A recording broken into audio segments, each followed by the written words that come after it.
over the goal setting session. It's just recorded, and I'm going to go through some little slides with you now. And I would like to make some notes. Get your pen and paper out, jot it down your phone, whatever works best for you. So the actual work will get done after this. I say it's going to be brief, probably around 5 to 10 minutes. Just going to fire through some slides and hopefully give some inspiration, some motivation to get some goals set ready for next year. A couple of things before we start. Your goals and how you set them, your targets, your plans, whatever you want to call it, your vision, it's done on what works best for you. So, although I'm going to give you some examples, don't just copy mine because I'm showing you them. If you can do it in a better way, something works easy for you, you need to do it less, you need to do more in depth, that is up to you.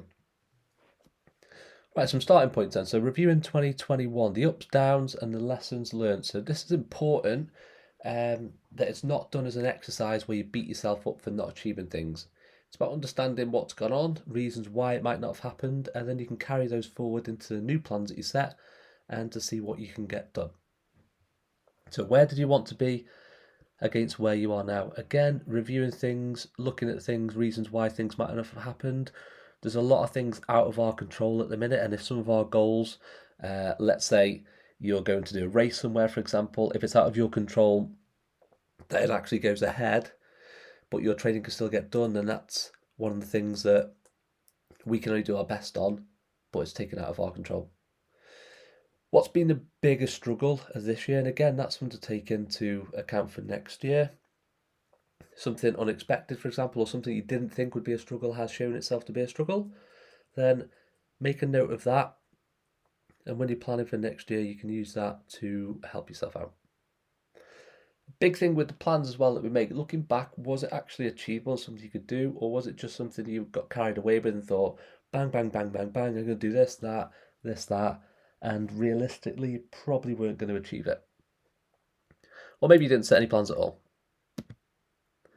So again, touching that, what can you take from all of that for 2022? So what can we move into the next year with things from 2021 to help us progress and go to that next level? What can you expect from 2022?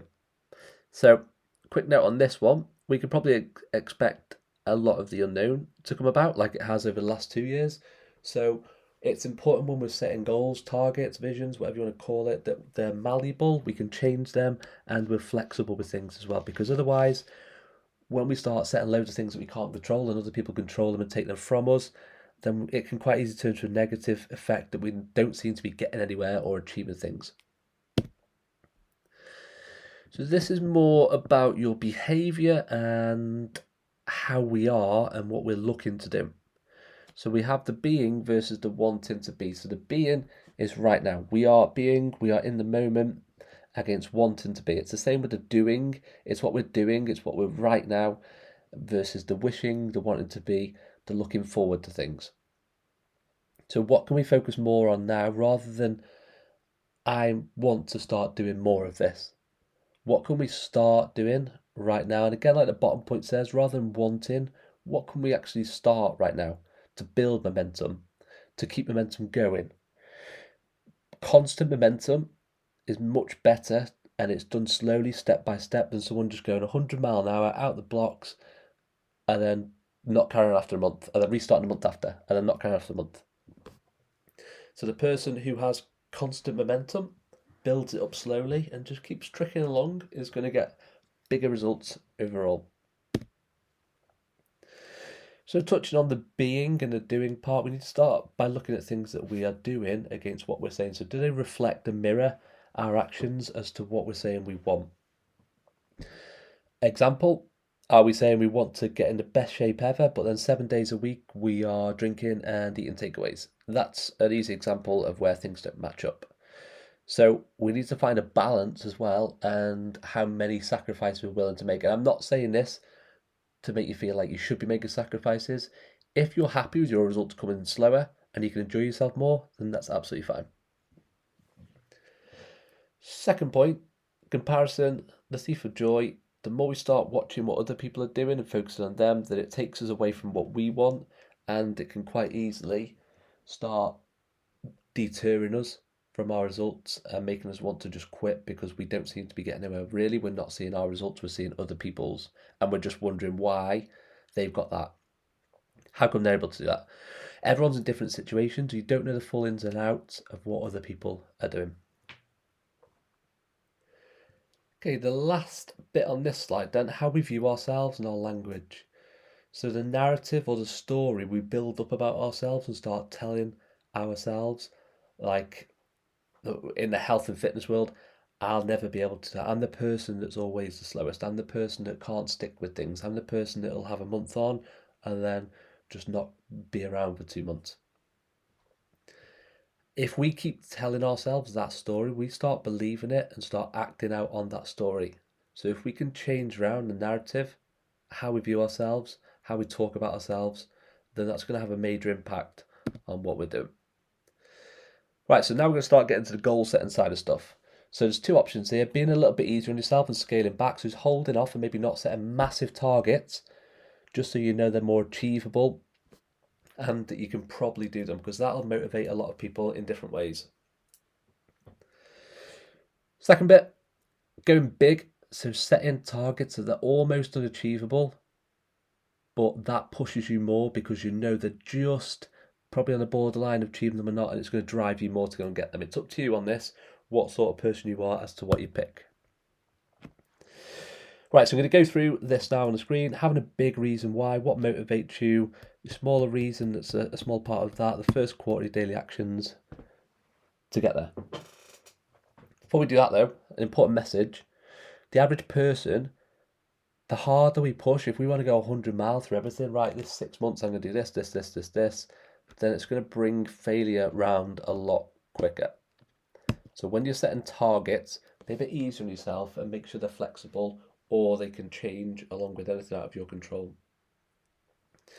Here's a little idea of a sheet you can use. So you pop your answer in the yellow block at the top of your ultimate reason why, and this isn't like a weight loss goal or anything. We're talking big reasons. We're talking staying pain free. We're talking living as long as we can. We're talking being fit and able enough to look after our parents, look after grandkids, to be physically active, so we can enjoy more family time, things like that.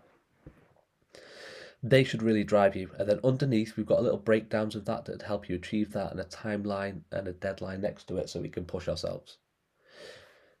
Right, if you're the kind of person that's going to get overwhelmed by this and don't want to do 12 months, that's fine.